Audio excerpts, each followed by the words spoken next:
This is the DJI Ronin 4D, and when it was announced in October last year, it got a lot of people talking for good reason. But before I talk about that, I just want to thank the guys over at Trails Don't Pay Bills who performed some amazing jumps in the mountain bike sequence that you saw at the beginning of this video. If you want to see what those guys get up to, I've put a link down below to their YouTube channel. So without further ado, let's get on and talk about the DJI Ronin 4D.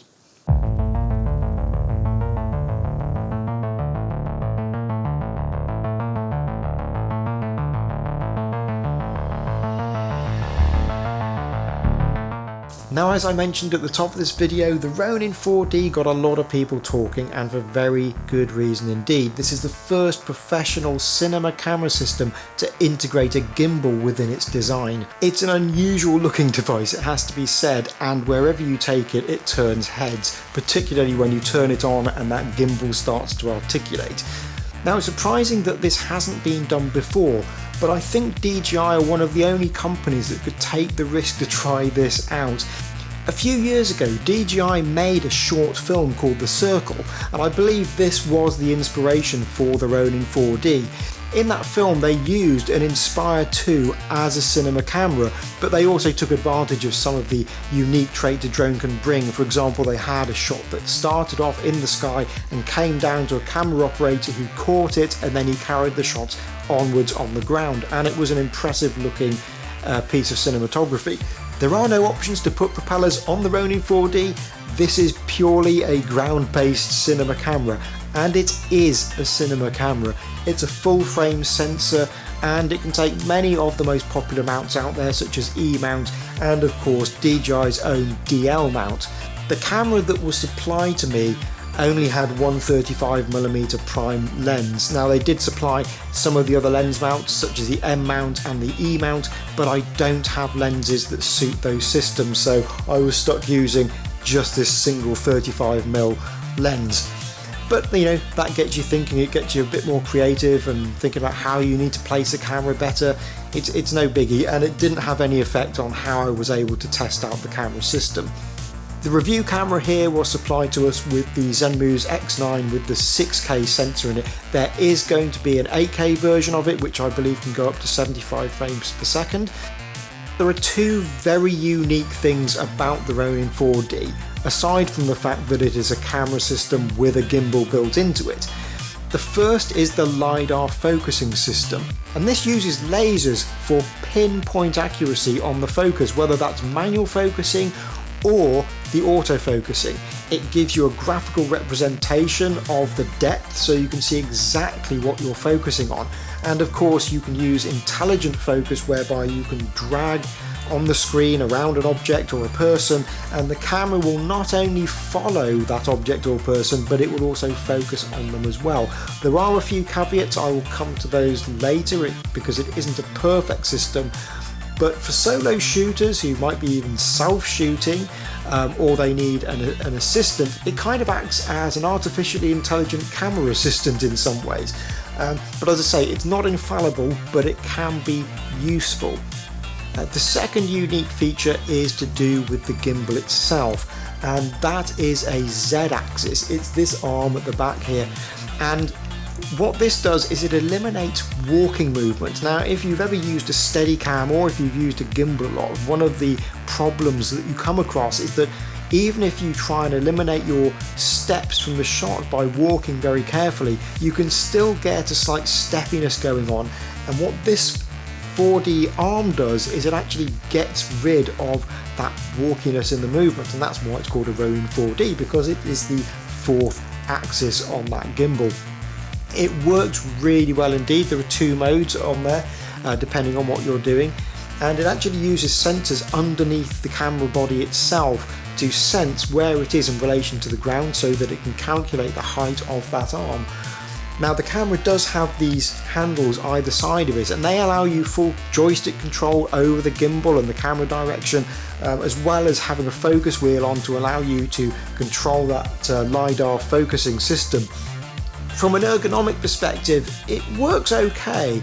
I think if you're using this camera over extended periods of time, you're going to need some sort of support like an easy rig. This is not a lightweight camera, so if you're using it for a lot of handheld shots, you're going to become quite fatigued. Your arms are going to know about it.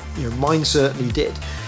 I'm sure that it's possible to rig this up in a shoulder mount configuration. The only problem I would have with that is that the sensors underneath the camera, which judge the height of it for the fourth axis, might not function correctly in that type of setup. Now, because it is a gimbal based camera, you are more limited in terms of the lenses that you can use on the gimbal. Now, on DJI's official spec sheet, the longest focal range that I could come up with is 135mm. Now, that's pretty good. That's going to encompass most of the focal lengths that you're going to use. If you're doing natural history or sports where you need to lock the shot off and you need to use a longer lens, you can do that with this camera. You just have to find a way to be able to lock that gimbal off. Speaking of locking the gimbal off, one of the things I found myself doing a lot was trying to power the camera on with the gimbal still in the locked position. Now, what I started to do was to switch the gimbal off using the switch on the side of the body. That way, when the camera powered on, it didn't try to fire up those motors, causing any damage. So that's something to look out for when you're using this camera, because it is a camera system rather than a separate camera and a gimbal. You can get into the habit of just turning it on and off like you would a traditional camera, so it is something to be aware of. Storage wise, it uses an SSD that slides into the side. It's a clever design because when you take it out from the body, it actually has a USB socket on the end of it, so you can plug it directly into your computer to transfer the footage. I really like that. When it comes to the control setup, the buttons are nicely spaced apart. You can use this camera with gloves on. Although it has a touch screen, it also has physical buttons dotted around it that represent all the different settings, and they can be controlled with the control wheel again on the side of the monitor. So if you find yourself with thick gloves on in the freezing cold, you're not going to have any problems at all setting this camera up. So I'm not going to go too far in depth into the general specifications of the camera, such as the different resolutions and frame rates. That's all over YouTube, and you will have seen a million videos on that kind of thing. What I'm more concerned about is what it is like to use. Now, it is different from a normal camera, and ergonomics and weight aside, I really did enjoy using it. The one thing I did find was I had to start forcing myself to think much more as if I was using a traditional camera, because that's what it is. It has the gimbal, but you don't need to use the gimbal on every single shot. And that's a habit that you might need to wean yourself off. It's tempting that because it has this gimbal system on it, it is very tempting to try and put movement into every shot and to use it to the maximum. But in fact, if you remember that it is a camera system that has a gimbal on it, there is nothing wrong with just using it with the gimbal locked into position and just using it like you would any other camera, and then using that gimbal when you need it. What's really handy about this system is that for solo shooters or for small crews, it does reduce the amount of gear that you need to carry around with you. And that's a real plus point for it, because it's only one battery system rather than having to set up two different battery systems, make sure they're all charged. And then when you get to the location, normally you have to decide, are you going to use a gimbal, are you going to use a tripod? And then there's a whole faff and setup procedure between the two. Whereas this, you can just switch it into gimbal mode and switch it out of gimbal mode on a whim, and it's no problem at all. Apparently the gimbal here copes really well. Even if you've got a lens that extends when you zoom it and change the focal length, it doesn't need all this kind of rebalancing done all the time.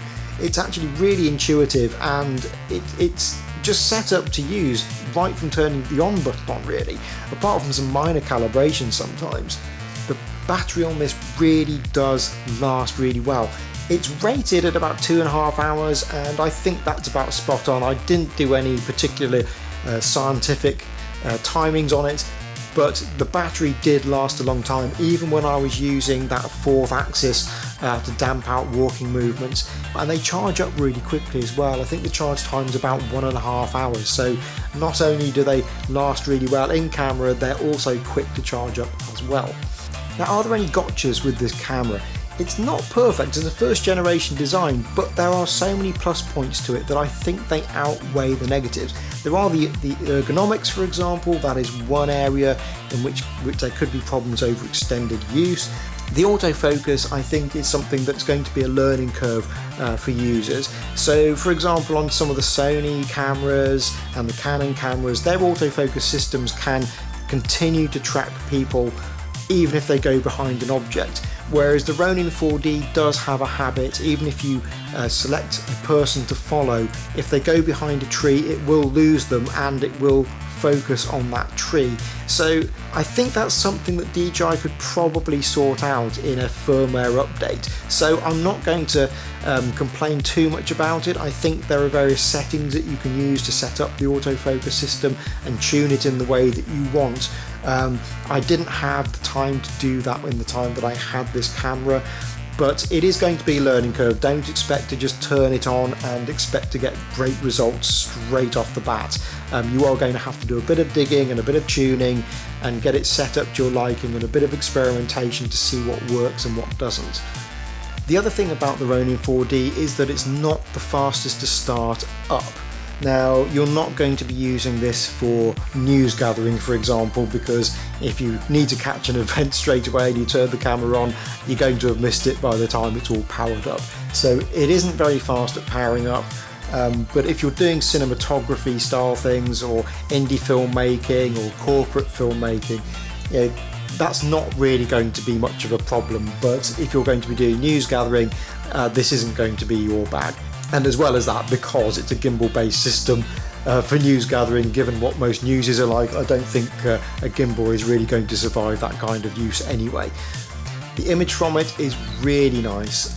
It's got a really good look to it. It's got lots of dynamic range, very low noise as well. It's got dual base ISO on top, so even if you crank the ISO up to certain levels, it will still remain very quiet indeed. It's a natural looking image, the colours are really good, skin tones are really good. It's what you'd expect given how DJI are working with Hasselblad and actually own quite a large share of Hasselblad as a company. So it's not surprising that their colour science is getting very good indeed.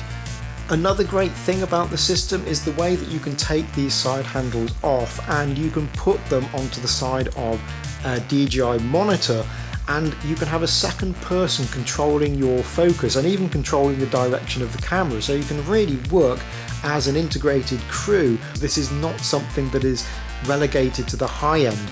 Even if you're working on a low budget, this is now within your realm, and that's an absolutely fantastic thing. Audio wise, the 4D can take full-size XLR audio input. It needs to be on a module that's attached to the camera, and that gets sandwiched between the body and the battery system. My only annoyance with it is that if you want to adjust the audio input volume, it has to be done from within a menu on the LCD display. Now, I would like to see some physical dials. Maybe it's something that DJI could incorporate into a future XLR module, I don't know. But that's something that I would like to see on any future model of this camera, is a physical audio volume dial. So would I recommend the DJI Ronin 4D? It's certainly a very unique camera. I would recommend trying one out. If you're in the market for a new camera, I would give serious consideration to it, but I would make sure that you could maybe rent it out first or go to a showroom to test it out to see if it does what you need it to do. As I said during the video, if your main forte is shooting sport or natural history, then this probably isn't the camera for you, because you're going to be spending a lot of time using telephoto lenses, and this camera is much more suited to the wider end of things. Although the focal length that you can use with it on the gimbal, up to 135mm, does encompass the most popular focal ranges that you might tend to use. But as I say, if you're doing a specialism such as natural history, this might not be the camera for you. But I would certainly recommend, if you were looking for a cinema camera at the moment, I would certainly recommend looking up the Ronin 4D and testing it out for yourself.